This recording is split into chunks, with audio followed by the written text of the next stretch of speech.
안녕하세요. 야요 클래스 요건 꼭 알아야 되지요. 제 9강 9번째 시간입니다. 먼저 찬양 한 곡을 같이 나누고 시작하겠습니다. 생명의 주 말씀 나 항상 종일토록 묵상하여. 생명의 주 말씀 나 항상 종일토록 묵상하여 내 마음을 채우고 그 빛은 내 앞길 비추네. 생명의 주 말씀 나 항상 종일토록 묵상하여 내 마음을 채우고 그 빛은 내 앞길 비추네. 주 말씀 내 발의 등이요 내 길에 빛이오니 주님의 양식으로 나 살겠네. 생명의 주 말씀 생명의 주 말씀 나 항상 종일토록 묵상하여 내 마음을 채우고 그 빛은 내 앞길 비추네. 주 말씀 내 발의 등이요 내 길에 빛이오니 주님의 양식으로 나 살겠네. 생명의 주 말씀 생명의 주 말씀 생명의 주 말씀. 아멘. 네, 벌써 9번째 시간이 되었네요. 네, 다른 강의들은 이번 주에 종강을 하는 강의들이 많은 것 같습니다. 근데 저희는 한 주 휴강을 해서 다음 주까지 강의가 이어지는데요. 오늘도 여러분과 함께 유익한 시간이 되었으면 좋겠습니다. 네, 9강 제목은 십계명을 어떻게 이해해야 할까로 이렇게 되어 있는데요. 함께 책을 계속 읽으셨죠? 책을 보시면서 이렇게 전반적으로 이해를 하고 계실 줄로 믿습니다. 네, 오늘은 십계명에 대해서 같이 공부를 해보고자 하는데 보통 이 책에서도 이야기하는 것처럼 어떤 분야에 있어서 가장 중요한 원칙들을 이렇게 세울 때 보통 10가지를 세우고 그것을 십계명 이렇게 이름을 붙이는 경우가 많지 않습니까? 성경에서부터 비롯된 거라 할 수 있는데 심지어 북한에서조차도 그 유일사상 책에 있어서 김일성의 그 10대 원칙 이런 식으로 10계명을 모방해서 이렇게 원칙을 세우기까지 합니다. 그래서 그 10이라는 것은 성경 안에서 성경의 숫자가 참 중요하거든요. 근데 여러 중요한 숫자들 3 또는 7, 10, 12 이런 숫자들이 있는데 10은 꽉 찬 수, 완전수에 해당되는 것이죠. 그렇기 때문에 10계명, 10가지 계명으로 이렇게 되어져 있습니다. 그래서 이미 앞서도 계속 말씀드린 대로 우리 성경책 앞표지에는 뭐가 있어요? 주기도문과 사도신경이 있죠. 그리고 뒷표지에는 보통 십계명이 나와 있습니다. 이게 그냥 여백을 채우기 위해서 있는 것이 아니라 우리 그리스도인의 삶 가운데서 가장 중요한 부분들, 우리의 신앙 고백으로서의 사도신경, 우리가 무엇을 믿는가, 우리의 신앙이 무엇인가를 표현해주는 그 사도신경, 그리고 또 우리가 하나님께 기도 생활을 할 때에 어떻게 기도해야 할지 주님이 가르쳐준 기도인 주님의 기도가 앞면에 나와 있고, 또 이제 뒷면에 성경의 뒤쪽 표지에 십계명이 나와 있는 것은 구약 시대에 주어진 율법이잖아요. 그런데 이 십계명은 어떻게 보면 우리 삶의 원칙, 우리가 하나님을 믿고 믿음 안에 삶을 살아가야 되는데 그 삶에 있어서 윤리와 또 우리 삶의 방향성과 그런 원칙들을 어떻게 살아가야 될지 제시해주는 기준이라고 말할 수 있겠지요. 그래서 이 주기도문, 사도신경, 그리고 십계명 이것은 우리 신앙 가운데서 이렇게 여러 번 묵상하고 또 깊이 간직해야 될 그런 내용들이라고 믿습니다. 그래서 오늘 이 책에서 이제 십계명의 유래와 의미에 대해서 먼저 이야기를 하는데요. 네, 유대인들에게 있어서 토라, 네, 토라 곧 율법이죠. 모세 오경을 보통 지칭하는데 이 토라는 그 율법을 포함한 하나님의 모든 가르침을 유대인들은 토라라고 합니다. 그 가운데 핵심이 되는 것이 바로 이 십계명이라고 할 수 있겠지요. 그래서 이 유대인들에서 이 토라는 너무나 중요한 그런 것인데 출애굽한 이후에 이제 새로운 땅으로 나아가는 과정 속에서 시내산 아래서 하나님의 임재를 맛보고 또 가운데서 모든 것들을 율법을 다 받지 않습니까? 그래서 모세를 통해서 시내산 아래에서 백성들에 주어진 말씀 그것이 토라라고 할 수가 있죠. 그래서 이 십계명에 대한 원래 원어 히브리어에는 아세레트 하데바림이라고 책에서 소개하고 있어요. 그러니까는 십계명 이렇게 정형화된 그러한 무엇이 있는 것이 아니라 그냥 구약 성경에는 10개의 말씀들, 10개의 명령들 이런 식으로 아세레트 하데바림 이렇게 되어 있는데 그런데 이게 이제 헬라어로 번역되고 하면서 데칼로고이 10을 의미하는 그런 데칼로고이 그다음에 데칼로그 그래서 10 commandments 이렇게 10계명 이런 식으로 우리에게 정착이 되어졌습니다. 그래서 뭐 이 10계명뿐만 아니라 모세오경에 보면 출애굽기에도 그렇고 또 레위기 또 민수기 그리고 신명기에도 반복되어서 수없이 많은 율법들, 명령들, 규례들이 주어지잖아요. 그런데 왜 이 10개의 말씀들, 이 10개만 더 특별하게 여길 수 있는가? 여러분 아시는 대로 왜 그럴까요? 네, 여러분 아시는 대로 이 10개의 계명은 모세가 시내산에 올라갔을 때 하나님께서 직접 말씀하시고 두 개의 돌판에 새기도록 두 개의 돌판에 이 그 10개의 말씀을 이렇게 새기도록 해서 이렇게 주신 것이잖아요. 그래서 산 아래 내려왔을 때 백성들이 금송아지를 섬기는 걸 보고 한번 모세가 던져서 깨뜨리기까지 했던 그리고 다시 올라가서 다시 받았던 돌판이 거기에 새겨진 말씀이 바로 10개의 말씀, 바로 십계명이죠.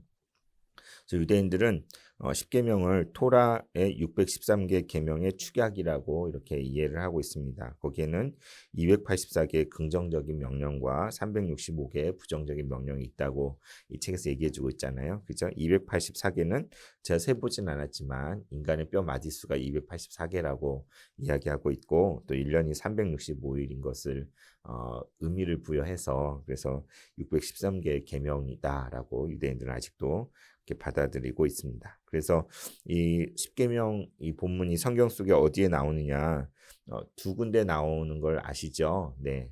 먼저 출애굽기에 십계명이 나오고 그리고 신명기에 반복해서 다시 십계명이 제시됩니다. 출애굽기 20장 1절에 17절에 하나님이 출애굽한 이스라엘 백성들에게 시내산에서 직접 수여한 내용들 그것이 출애굽기 20장에 나오는데요. 이제 다시 나오는 부분은 이제 시간이 흘러서 신명기 5장 6절에서 21절에 이제 모세가 죽을 날을 앞두고 이스라엘 백성 가나안 입성을 앞두고 요단강을 건너기 전에 고별 설교를 하는 가운데 다시 반복해서 이 10가지 계명을 백성들에게 재확인하는 것을 볼 수가 있습니다. 그래서 이 출애굽기에 나온 십계명과 그 신명기에 나온 십계명이 다른 것이 아니에요. 같은 십계명이죠. 그걸 재확인하는 거기 때문에 그런데 이제 그 성경을 자세히 살펴보면 이 책에서 이야기하는 것처럼 제4계명과 십계명의 부분적인 차이가 나타나는 것을 볼 수가 있죠. 어떤 부분이 차이가 났죠? 제4계명 안식일 계명이죠. 이미 앞서서 우리가 안식일 주일에 대해서 같이 공부를 한 바 있지 않습니까? 그때도 언급을 했었는데요. 네, 그 안식일을 거룩하게 지키라고 하나님께서 제4계명에서 말씀하시는데 신명기에 나온 그 계명에는 너희가 애굽에서 종살이했던 것을 기억하라. 너희도 종이었다. 그 부분이 삽입되어져 있는 것을 그러니까 더 첨가되어 있다는 게 좀 다르죠. 그래서 그런 부분들이 있고요. 또 이제 십계명 10번째 계명에서도 제 10계명에서도 탐내지 말라 하는 그 말씀 가운데 출애굽기 말씀에는 내 이웃의 집을 탐내지 말고 내 이웃의 아내나 뭐 이렇게 종이나 이렇게 축축해서 소유를 탐내지 말라 이렇게 이야기한다면 신명기에서는 내 이웃의 아내를 탐내지 말라 한 후에 이제 집이나 이제 모든 소유들이 이렇게 나오거든요.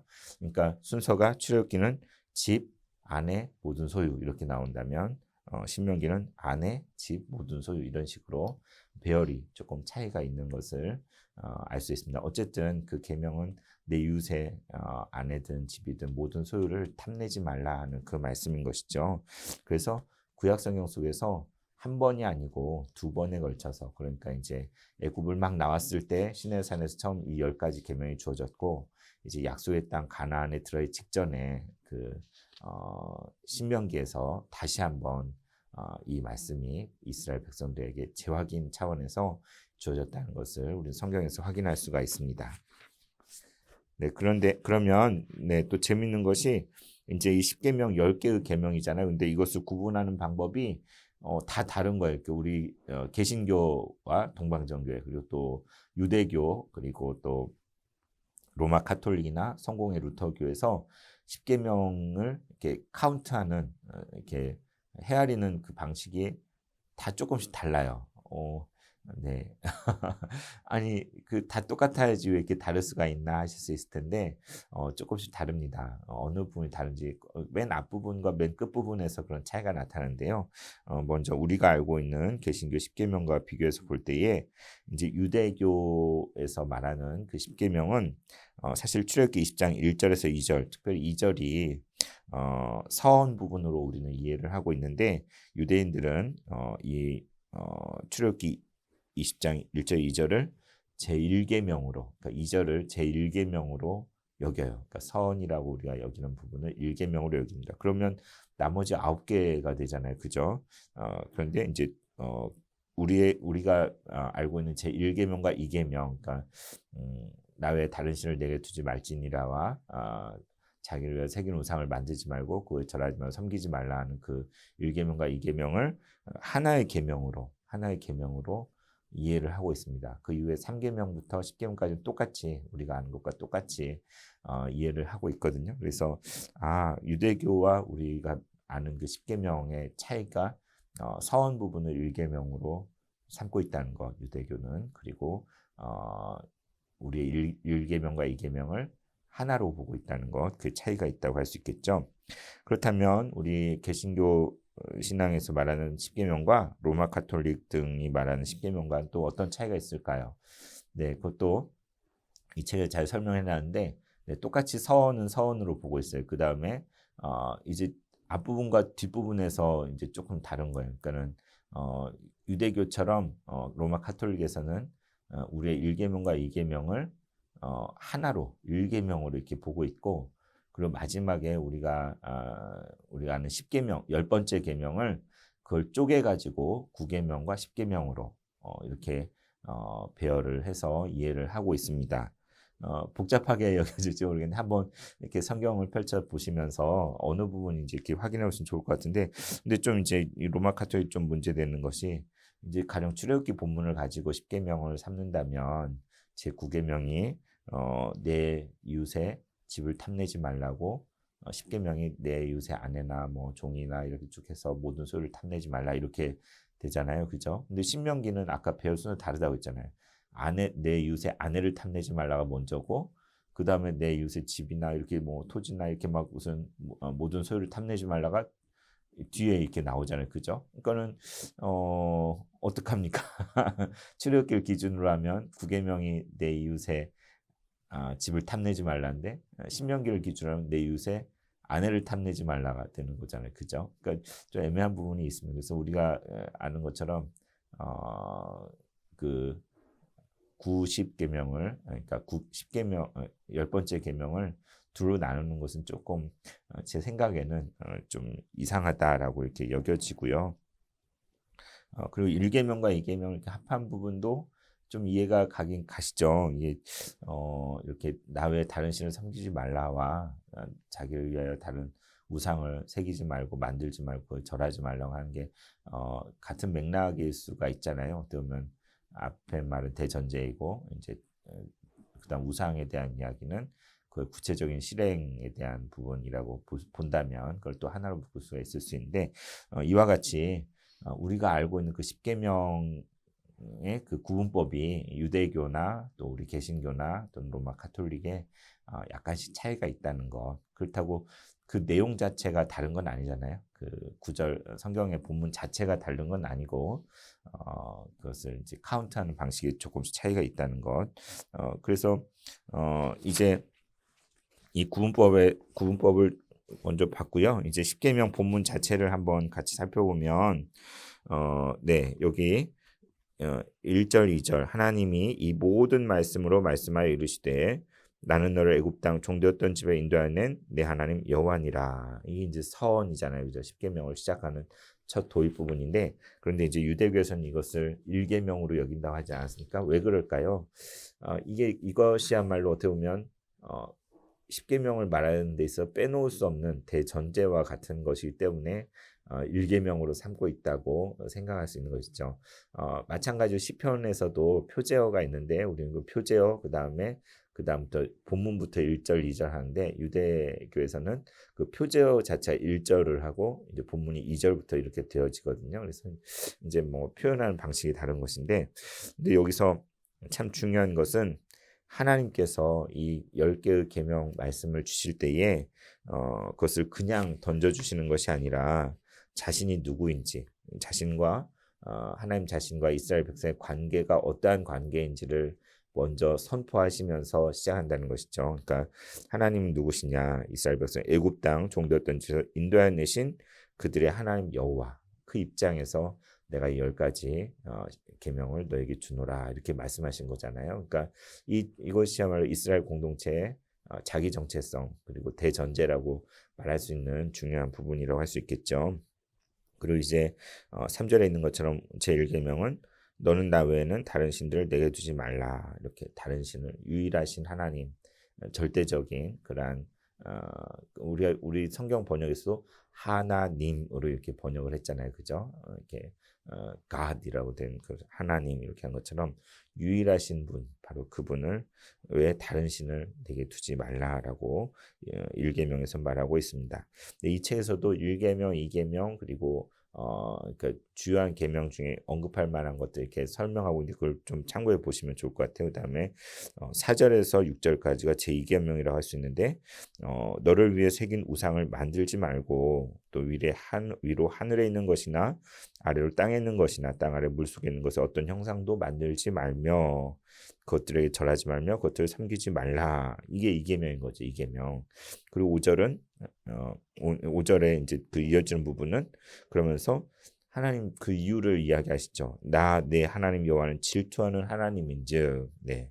그래서 나를 미워한 자의 죄를 갚되 아버지보다 아들에게 3,4대까지 이르게 하거니와 나를 사랑하고 내 계명을 지킨 자에게는 1,000대까지 은혜를 베푸느니라. 이렇게 이어지는 말씀들. 그러니까는 다른 우상을 새겨서 만들지 말고 그것에 절하지 말고 섬기지 말라 하신 그 말씀에 붙여져서 왜 그런지 하나님이 질투하시는 하나님, 그러니까 다른 우상에게 우리가 향하는 것에 대해서 정말 견딜 수 없어 하시는 그런 하나님.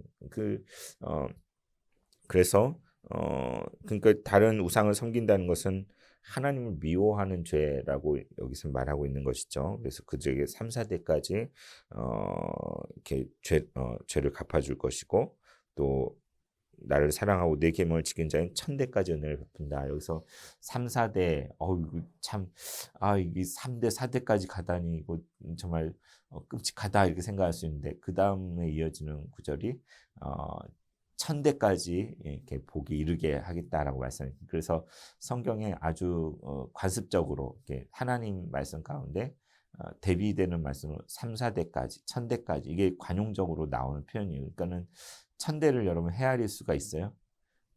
1,000대 여러분 1,000대 후손인 분 아무도 없잖아요, 그죠? 그런데 정말 1,000대까지라면 영원 무궁하도록 하나님께서 복을 주신다는 그것을 강조하기 위한 것입니다. 그것에 비하면 3, 4대는 사실 길지만 너무나 짧은 짧은 기간이잖아요. 그러니까는 이를 통해서 이렇게 우상 숭배에 대한 엄중함을 한편으로 말하면서도 그러나 하나님을 사랑하고 하나님의 계명을 지키는 자에게는 얼마나 어마어마한 복과 은혜를 영원한 그러한 복을 주신다는 그러한 약속의 말씀이시잖아요. 그죠? 그래서 그렇게 이해하시면 좋을 것 같습니다. 다음에 제3계명에도 나는 내 하나님 여호와 이름을 망령되이 일컫이 부르지 말라. 그러면서 여호와는 그 이름 망령되이 부른 자를 죄없다 하지 아니하라. 여기서도 하나님은 어떤 분이신지 그 이름을 망령되이 일컫은 자를 죄없다 하지 않는 분이라고 이렇게 설명이 붙어져 있습니다. 그래서 그 다음에 이어지는 이제 4계명을 볼까요? 네, 제4계명은 안식일 계명이죠. 그래서 안식일을 기억하여 거룩하게 지키라. 그러면서 이제 9절에 세부적으로 엿새 동안 힘써 내 모든 일을 할 것이나 일곱째 날은 내 하나님 여호와의 안식일인즉 너나 내 아들이나 내 딸이나 내 남종이나 내 여종이나 내 가족이나 내 문 안에 머문 객이라도 아무 일도 하지 말라. 안식일을 기억하여 거룩하게 지키라는 것이죠. 그러면 11절에 설명을 하는 거예요. 이는 엿새 동안 나 여호와가 하늘과 땅과 바다 가운데 모든 것을 만들 일곱째 날 쉬었음이니라. 그러므로 여호와가 안식일을 복되게 하여 그날을 거룩하게 하였느니라. 창세기에 나오는 내용이잖아요. 그죠? 천지 창조의 때에 일곱째 날에 하나님께 안식하신 그것이 이것이 4계명입니다. 그죠? 안식일을 기억하여 거룩하게 지키라. 우리가 이미 주일 성수에 대해서 앞서서 같이 공부를 한 바가 있잖아요.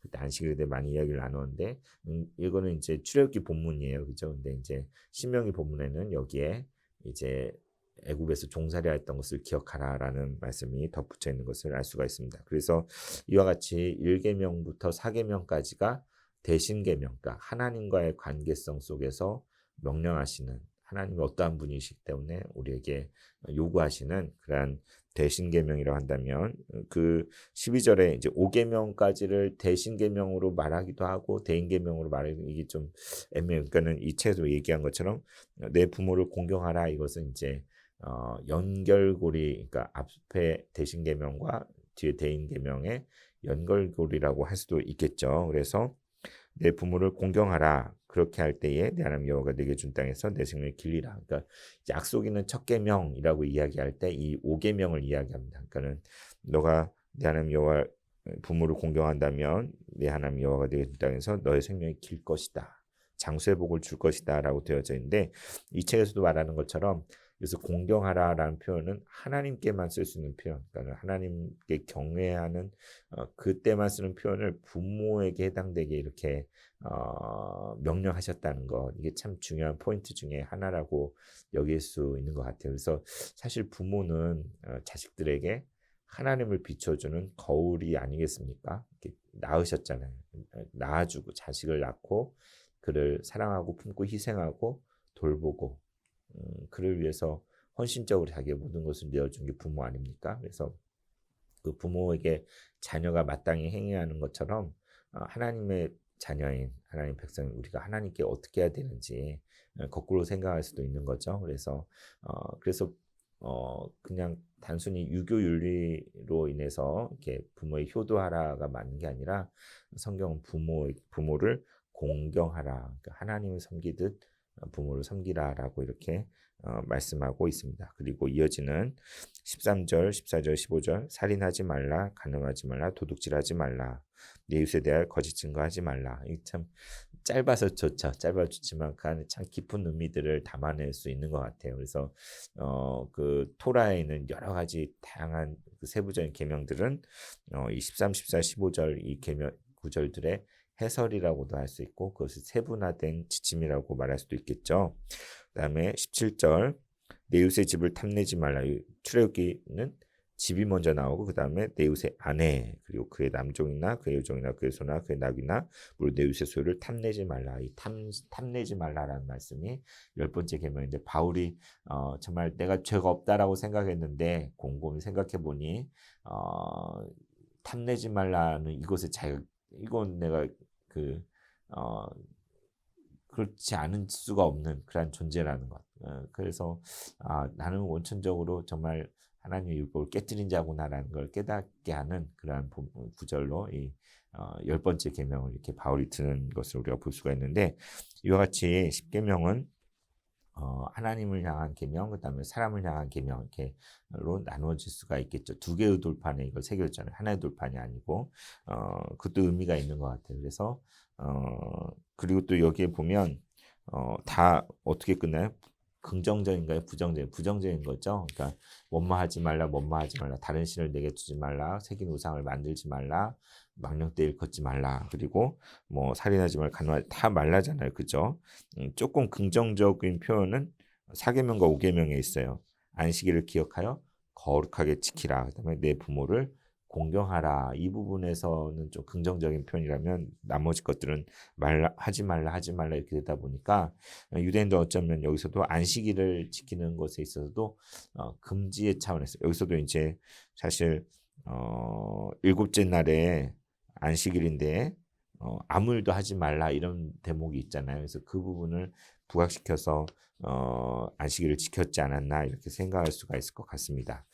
네, 그래서 이와 같이 구약 시대에 출애굽한 백성에게 하나님께 모세를 통해 이 십계명 토라와 함께 십계명을 주셔서 그 말씀 속에서 살아도 명하셨는데 시대가 지나면서 정말 율법주의화 됐잖아요, 그죠?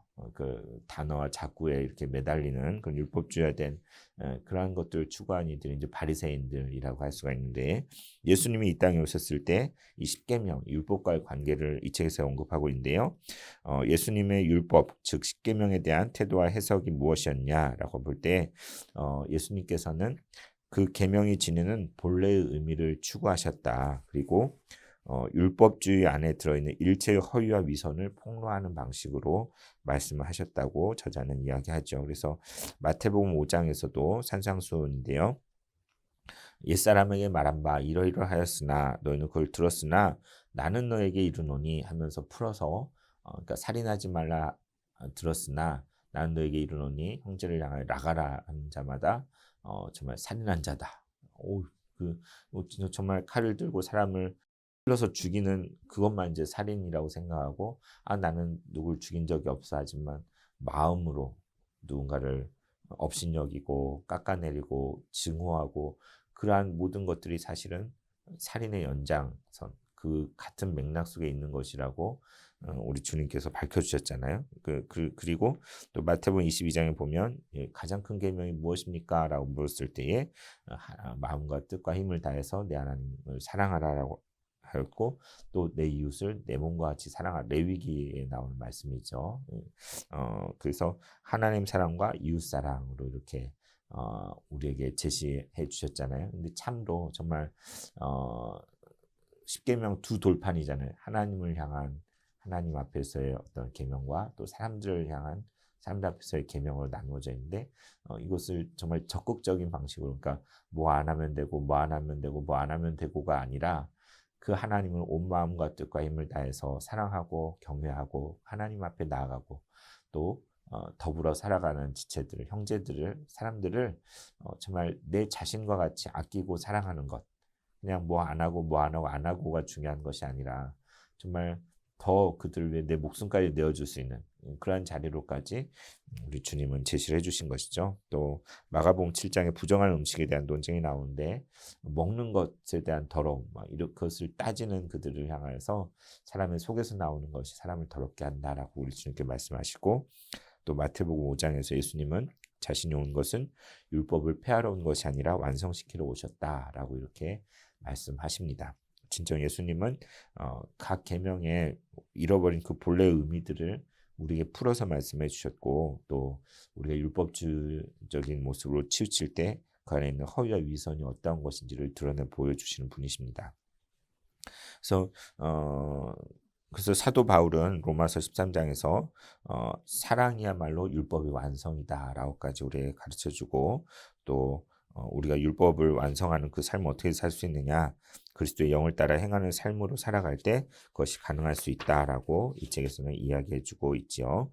네, 그래서 이 십계명이 이제 교회의 역사 속에서 어떻게 이해되어지고 받아들여졌는가.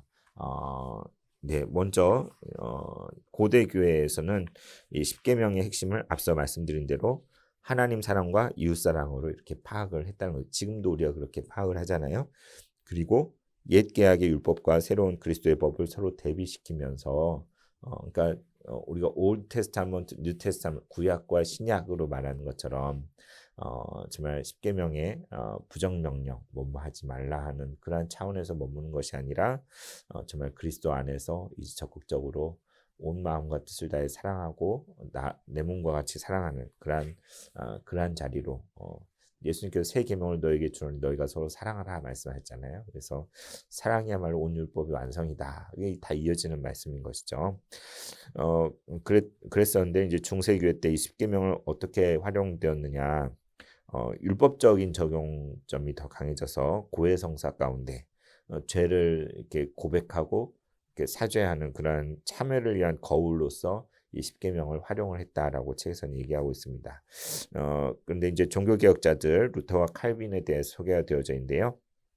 루터는 이 십계명을 그 소요리 문답의 제일 앞부분에 사도신경이나 주기도문이나 성례를 다루기 전에 제일 앞에 십계명을 이렇게 다루고 있다고 하면 그만큼 종교개혁자들도 이 십계명을 중요하게 여겼다는 것이죠. 그런데 이제 오직 믿음으로 말미암아 구원을 얻는다.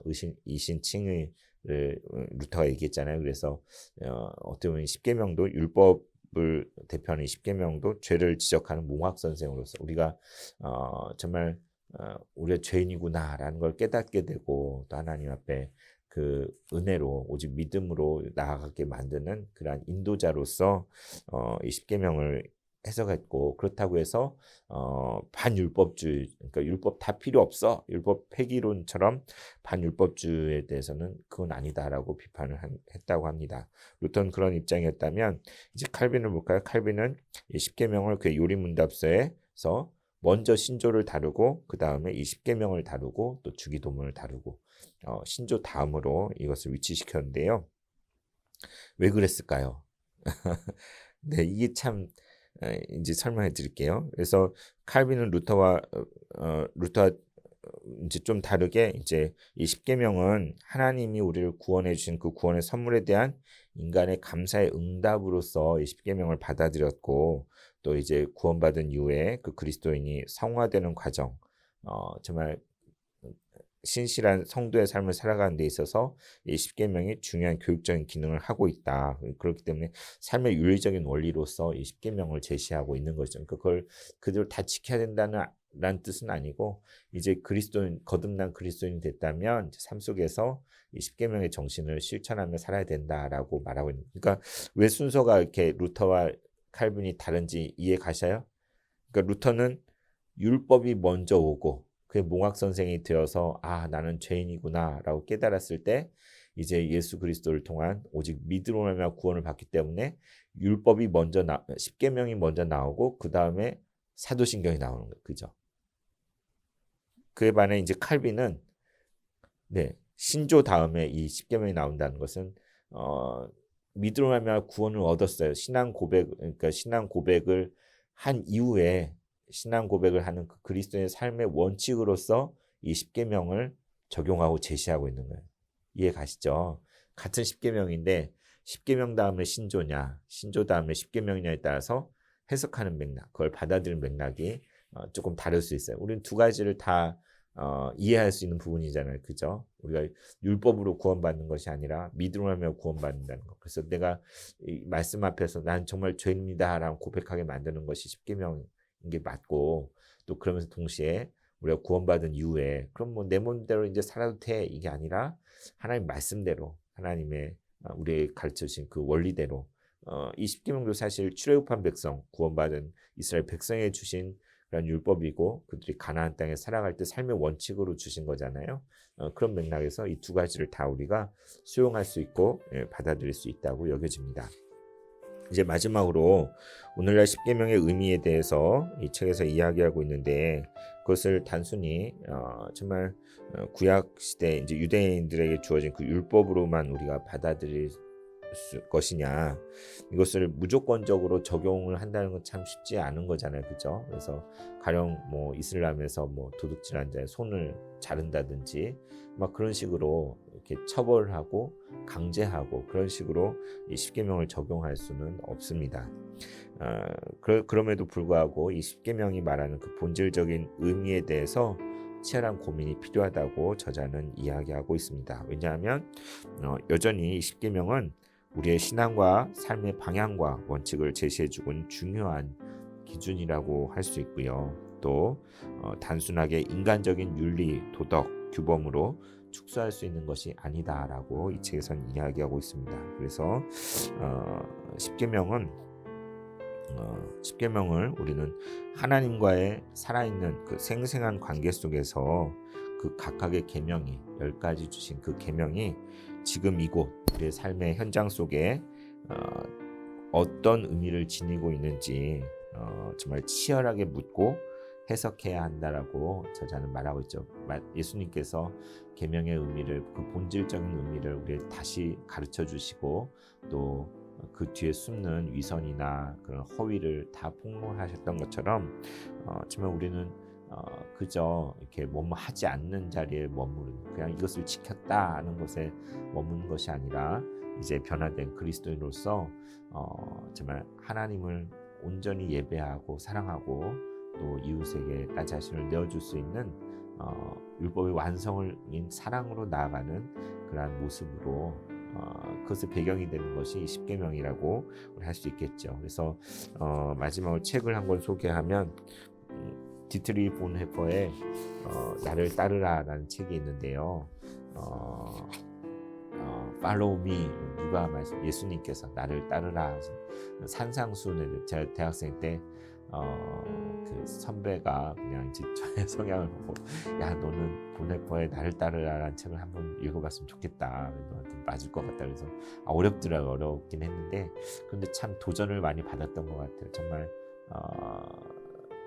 그 예수님께서 나를 따르라 말씀하시고 그 예수님을 따르는 삶이라는 게 어떠한 것인지 그것을 진지하게 고민하게 하고 또 정말 결단하게 만드는 그런 좋은 책이라고 여겨집니다. 그래서 십계명을 함께 공부함과 더불어 또 본헤퍼의 나를 따르라는 책을 여러분 한번 소개해봤습니다. 네, 여러분 정말 9강을 이제 마치게 되었고요. 다음 시간에 10강 하는데 책에 남은 부분이 좀 꽤 있잖아요. 그거를 제가 좀 더 요약적으로 그 가운데 여러분과 나눌 만한 것들을 골라서 다음 시간에 마무리를 하도록 하겠습니다. 이번 시간도 잘 들어주셔서 감사합니다.